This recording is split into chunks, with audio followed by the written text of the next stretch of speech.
Hello বন্ধুরা, আসসালামু আলাইকুম। Y two tech and other চ্যানেলের পক্ষ থেকে আপনাদের স্বাগত। আজ আমরা মাইক্রোসফট এক্সেল সম্বন্ধে আলোচনা করব। কিভাবে মাইক্রোসফট এক্সেল ফাইল খুলতে হয় এবং কী কী অপশন এক্সেলের ফাইলের মধ্যে থাকে। তো চলুন কথা না বাড়িয়ে কাজে চলে যাই। ফাইলটা দুভাবে ওপেন করা যায়। এক হচ্ছে আপনার রাইট বাটন ক্লিক করে নিউ, এর মধ্যে থেকে আপনি মাইক্রোসফট এক্সেল ওয়ার্কশিট এখান থেকে আপনি ওপেন করতে পারেন, অথবা আপনি সার্চে দিয়ে এক্সেল মাইক্রোসফট এক্সেল ফাইল এরকম একটা ওয়ার্কশিট এসে গেছে আপনাদের মধ্যে। এখন এখানে দেখুন ফাইল রিবন বারে অনেক কিছু আছে, file, home, insert, page layout, formula, data, review, view. এটা হচ্ছে আপনার কুইক অ্যাক্সেস টুলবার। এই টুলবারের কাজ হচ্ছে যেগুলো এটা টিক চিহ্নিত স্থান টিক করা আছে সেগুলা এখানে দেখুন শো করে। যেমন ইমেল, ইমেল আপনি টিক করছেন, ইমেল আসছে, অথবা একটা কুইক প্রিন্ট উঠাই দিতে চাচ্ছেন, এখান থেকে চলে গেছে। এটা কাজ হচ্ছে ফাইল। ফাইলের মধ্যে দেখুন এখানে save, save as, open, close, info, recent, new, print, save and send option ইত্যাদি রয়েছে। সেভের কাজ হচ্ছে আপনার ওয়ার্কশিটে যদি কোনো কাজ করেন, আপনি সেভটা ওখান থেকেও দিতে পারেন, অথবা এখান থেকেও আপনি সেভ দিতে পারেন, অথবা এখানে দিয়েও আপনি সেভ দিতে পারেন। সেভ অ্যাজ হচ্ছে ফাইলটা যদি আপনি সেভ করতে চান, এখান থেকে আপনি সেভ অ্যাজ দিয়ে এখান থেকে আপনি ফাইলটার লোকেশন সেট করে দিবেন যে কোথায় কোথায় দিতে চাচ্ছেন, ডেস্কটপ বা কোনো ফোল্ডারে, নির্দিষ্ট ফোল্ডারে, যে কোনো ফোল্ডারে সিলেক্ট করে আপনি এখান থেকে ফাইলটা সেভ অ্যাজ করে নিতে পারেন। এরপরে ওপেন, ওপেন ফাইলটা আবার রিওপেন চাইলে আপনি নতুনভাবে এখান থেকে ওপেন করতে পারেন। এরপরে আছে আপনার ইনফো।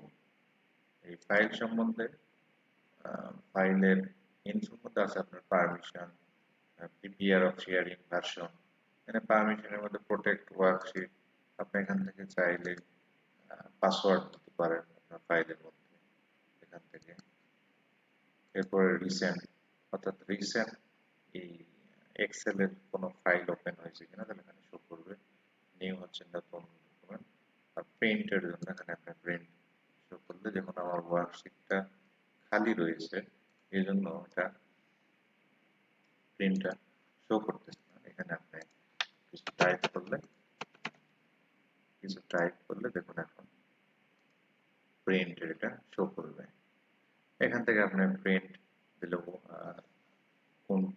কোন শীটটা আপনার প্রিন্টের দরকার সেই শীট সিলেক্ট করে এখানে কত থেকে কত পেজ এখান থেকে আপনি সিলেক্ট করে দিতে পারেন। সেভ এন্ড সেন্ড, এটা আপনি চলে এখান থেকে সেভ করে ইন্টারনেটের মাধ্যমে যে কারোর কাছে স্থানান্তর করতে পারেন, হেল্প ইত্যাদি। এরপরে হোম, হোমে অনেক কিছু আছে মাইক্রোসফট ওয়ার্ডে, লাইক মাইক্রোসফট ওয়ার্ড, কাট, কপি, পেস্ট ইত্যাদি। এখান থেকে আপনি চাইলে ফন্ট চেঞ্জ করে দিতে পারেন, বোল্ড করে দিতে পারেন, ইটালিক, আন্ডারলাইন করে দিতে পারেন। এখান থেকে টেবিল মার্কিং করে দিতে পারেন, আপনার যে টেবিলটা আমার বেশি প্রয়োজন, এটা মার্কিং প্রয়োজন, এটা করে দিতে পারেন। এরপর এখানে ফন্টের সাইজ চেঞ্জ করে দিতে পারেন, এখান থেকে আপনি ফন্টের কালার চেঞ্জ করে দিতে পারেন, এখান থেকে আপনি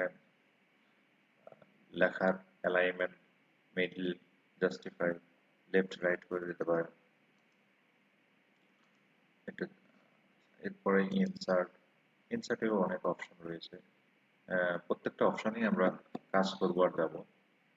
এরপরে আসে পেজ লেআউট, পেজ লেআউটে অনেক অপশন, ফর্মুলা, ফর্মুলার ডেটা, রিভিউ, ভিউ। এখন আপনি কোনো কাজ করতে হলে প্রথমেই আপনাকে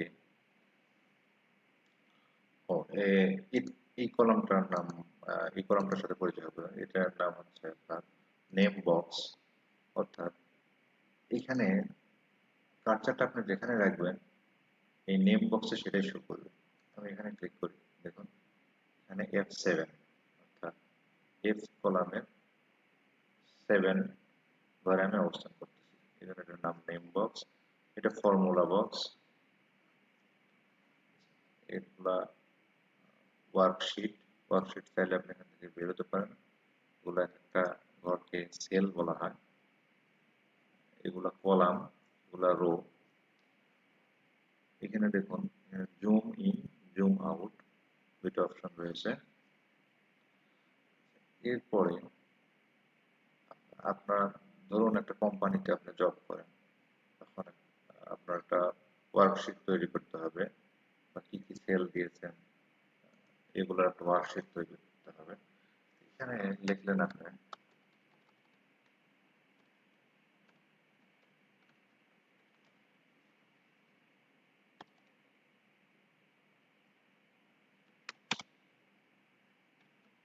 প্রোডাক্ট নেম। এখন দেখুন এখানে আপনার দুইটা কলামে দেখা গেছে, এই দুইটা আপনার অ্যাড করা দরকার বা লেখাটা একটু বড় করা দরকার। সেক্ষেত্রে কি করবেন? সেক্ষেত্রে আপনি এখানে রাইট বাটন ক্লিক করুন। রাইট বাটন ক্লিক করার পরে এখানে চলে আসুন ফরম্যাট সেলস। ফরম্যাট সেলে আসার পরে এখানে দেখুন মার্জ মার্জ সেল, এখানে ক্লিক করুন, কপি করুন।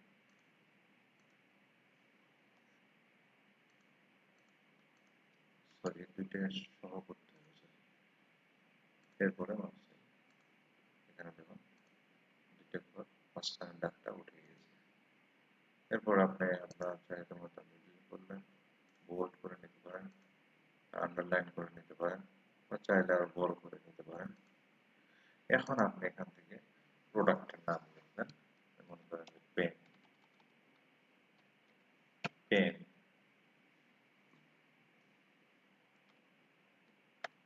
পেপার,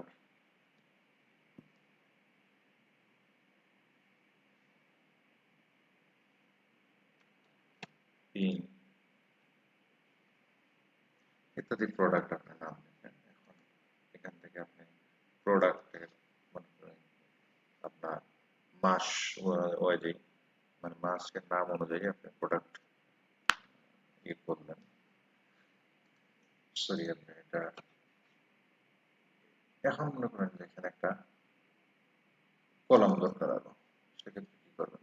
এখানে সিলেক্ট করবেন, এর উপর রাইট বাটন ক্লিক করবেন, ইনসার্ট। ব্যবহারটা করলাম এই জন্যই, মানে মাসের নাম দেওয়ার জন্য। জানুয়ারি,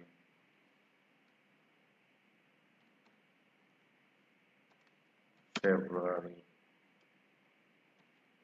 মার্চ,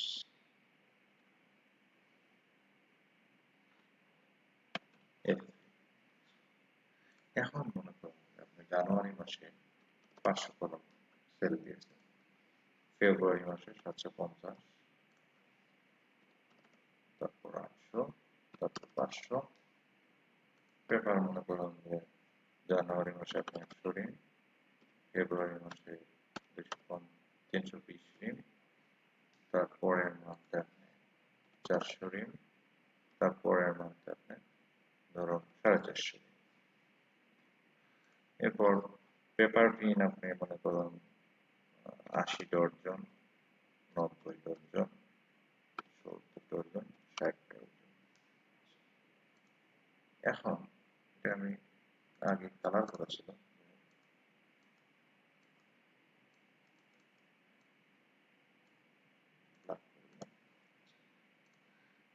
এখন আপনি এই সেলের টোটাল যোগফল দরকার, যে আপনি কোন মাস 4 মাসের টোটাল সামারি দরকার।